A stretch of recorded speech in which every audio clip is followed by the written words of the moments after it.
સુરત શહેરમાં સતત વધી રહેલા સાયબર ગુનાઓમાં સામે કડક પગલાં લેવા માટે પોલીસે કમિશનર અનુપસિંહ ગહલોતે તાત્કાલિક કાર્યવાહી કરવા તમામ પોલીસ સ્ટેશનોને સૂચના આપી હતી। આ સૂચનામાં અસરકારક અમલવારી લાલગેટ પોલીસ સ્ટેશન દ્વારા કરવામાં આવી છે, જ્યાં સાયબર ફ્રોડના ગુનામાં ઝડપથી કાર્યવાહી કરી મુખ્ય આરોપીની ધરપકડ કરવામાં આવી છે। આ અંગે ડીસીપી પિનાકિન પરમારે જણાવ્યું હતું કે ફરિયાદી મુનીર અહમદ નિવાસી શાહપુર સુરતને એક અજાણ્યા નંબર પરથી કોલ આવ્યો હતો। ત્યાં કોલ કરનાર વ્યક્તિને તેના મિત્ર તરીકે ઓળખ આપી દર્દીમાં હોવાનો બહાવો કરી ગૂગલ પે બંધ હોવાનું કહી તેનામાં QR કોડ મોકલી ₹42,000 ટ્રાન્સફર કરાવ્યા હતા। તપાસમાં જાણવા મળ્યું કે આ રકમ આદિનાથ કોઓપરેટિવ બેંકના ખાતામાં જમા થઈ હતી, જે પ્રિયાંક ઇન્દ્રવંદન પટેલ નામના ઈસમના નામે છે। પોલીસે આરોપી પ્રિયાંક પટેલની પૂછપરછ કરતા તેણે પોતાના ડોક્યુમેન્ટ્સના આધારે બેંક ખાતા ખોલાવી તે ₹25,000 પ્રકાશ ઠક્કરને વેચી દીધા હોવાનો ખુલાસો કર્યો છે। લાલગેટ પોલીસ સ્ટેશનની અંદર એક સાયબર ક્રાઇમનો ગુનો દાખલ થયેલો હતો, તો આ ગુનો લાલગેટ પોલીસ સ્ટેશન દ્વારા ડિટેક્ટ કરવામાં આવેલો છે। આ ગુના જે એમઓ છે એ સુરત પોલીસ દ્વારા પબ્લિકને જણાવવામાં આવે છે કે કઈ ટાઈપના સાયબર ક્રાઇમના ગુનાઓમાં પબ્લિક ભોગ બનતી હોય છે, જેથી એક અવેરનેસ માટે પણ આ વસ્તુ જણાવવી જરૂરી છે। આ ગુનાની વિગત એવી છે કે જે અરજદાર છે તેના મોબાઈલ ઉપર એક કોલ આવે છે અને એવું કહે છે કે એના મિત્રનો હું મિત્ર છું અને અત્યારે હાલમાં હું એક હોસ્પિટલમાં છું અને મારે ઇમિડિયેટ પૈસાની જરૂર છે, પરંતુ મારી પાસે કોઈ ઓનલાઈન પેમેન્ટ કરવાનો ઓપ્શન નથી। હું આપના ખાતાની અંદર કે ₹42,000 જમા કરાવું છું, તો આપ મને આ લિંક હું મોકલું, એની ઉપર તમે 42,000 ટ્રાન્સફર કરી આપો। એમ કરીને એક મેસેજ એમને અરજદાર પર આવે છે કે ભાઈ તમારા ખાતામાં ₹42,000 જમા થયેલા છે। આ જાણીને જે અરજદાર છે એ જે લિંક હોય છે એની ઉપર ₹42,000 ટ્રાન્સફર કરે છે, પરંતુ અરજદાર જ્યારે ચેક કરે છે ત્યારે તેના ખાતાની અંદર આવા કોઈ ₹42,000 જમા કરેલા નથી। તો આ ટાઈપની એક એમઓ સાયબર ક્રાઇમમાં થઈ રહી છે। તો સુરતની જનતા એ બધાએ એલર્ટ થવાની જરૂર છે કે જ્યારે કોઈ તમારા ઓળખાણથી કોઈ કોલ કરીને કોઈ ઇમરજન્સીમાં પૈસાની માંગણી કરે અને સામે કોઈ લિંક મોકલે તો એવા વસ્તુમાં તમે પૈસાનું ટ્રાન્ઝેક્શન કરશો નહીં, અને તમારા જે એકચ્યુઅલ મિત્ર છે તેની સાથે આ વસ્તુ વેરીફાઈ કરશો તો તમે સાયબર ક્રાઇમનો ભોગ બનતા અટકશો।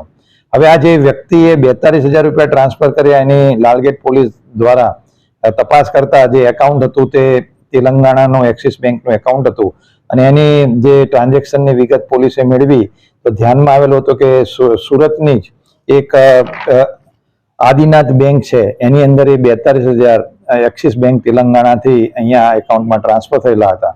તો લાલગેટ પોલીસ દ્વારા જે આદિનાથ બેંક જે છે એનો સંપર્ક કરીને એકાઉન્ટની વિગત કરતા ધ્યાને આવેલું હતું કે પ્રિયાંશ ઇન્દ્રવદન પટેલ જે રામપુરા લાલગેટનો જ રહેવાસી છે તેના નામે આ એકાઉન્ટ હતું, અને એને જ્યારે પૂછપરછ કરતા ધ્યાનમાં આવેલું હતું કે આ પ્રિયાંશ ઇન્દ્રવદન પટેલે આ રીતે બેંક એકાઉન્ટ ઓપન કરીને ₹25,000 અંદર તેનો એક મિત્ર છે પ્રકાશ ઠક્કર, જે મૂળ પાટણનો છે અને હાલ એ ગોવામાં રહે છે, એને ₹25,000 એકાઉન્ટ એને વેચેલું હતું। અને આની ઊંડાણપૂર્વક પ્રિયાંશની પૂછપરછ કરતા તેના નામે આવા 13 જેટલા બેંક એકાઉન્ટ ધ્યાનમાં આવેલા છે કે જેણે આ રીતે અલગ અલગ બેંકોમાં આવી રીતે એકાઉન્ટ બનાવી અને પ્રકાશ ઠક્કર છે એને આ રીતે વેચેલા છે। એટલે પ્રકાશ ઠક્કરને જે છે એને આ ₹42,000 એને પોતે ઉપાડી લીધેલા છે, અને એ દિશામાં પોલીસ અત્યારે તપાસ કરી રહેલી છે।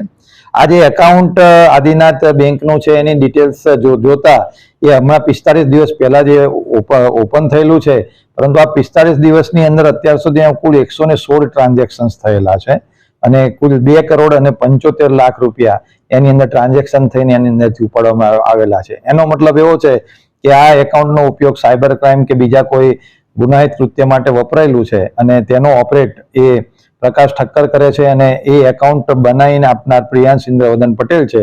તો હાલમાં લાલગેટ પોલીસ દ્વારા પ્રિયાંશ ઇન્દ્રવદન પટેલની ધરપકડ કરી અને એના રિમાન્ડને બધી કાર્યવાહી ચાલુ છે, અને આની આગળ ઊંડાણપૂર્વક તપાસ કરવામાં આવશે। આજે 116 ટ્રાન્ઝેક્શન્સ થયેલા છે એની પણ તપાસ કરવામાં આવશે કે એમાં કેટલા માણસોના પૈસા આ રીતે સાયબર ફ્રોડ દ્વારા આ એકાઉન્ટમાં જમા થયેલા છે।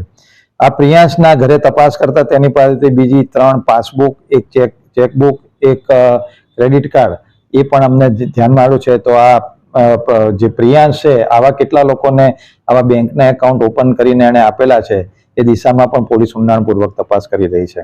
તો સુરત શહેરને અને પ્રજાને સુરત શહેરની પોલીસ દ્વારા એક સૂચના મતલબ એક અમે રિક્વેસ્ટ કરીએ છીએ કે આવા કોઈ પણ જાતના કોલ તમારા મિત્રોના કે સગાવાલાના નામે ઇમરજન્સી પૈસા ટ્રાન્સફર કરવા માટે જ્યારે કોલ આવે તો એને પહેલાં વેરીફાઈ કરે અને પછી જ એ પૈસા ટ્રાન્સફર જરૂર હોય તો જણાય તો એ લોકો સાયબર ક્રાઇમનો ભોગ બનતા અટકશે. Thank you. પોલીસે આરોપી પાસેથી ડિફરન્ટ બેંકોની 3 પાસબુક, એક ચેકબુક અને એક ડેબિટ કાર્ડ જપ્ત કર્યા છે. પોલીસ તપાસમાં વધુમાં ખુલાસો થયો છે કે આરોપી અત્યાર સુધીમાં કુલ 13 અલગ અલગ બેંકોમાં ખાતાઓ ખોલાવ્યા છે અને તમામ ખાતાઓમાં મળીને 20 થી વધુ સાયબર ગુનાઓમાં ઉપયોગ થયા છે. માત્ર ઘી આદિનાથ કોઓપરેટિવ બેંકના એકાઉન્ટમાંથી છેલ્લા 45 દિવસમાં 116 ટ્રાન્ઝેક્શનો થકી આશરે 2.75 લાખ રૂપિયાની છેતરપિંડી કરવામાં આવી હતી. હાલ પોલીસે આરોપીની ધરપકડ કરી કાયદેસરની કાર્યવાહી હાથ ધરી છે. Bureau report, NTV news, Surat.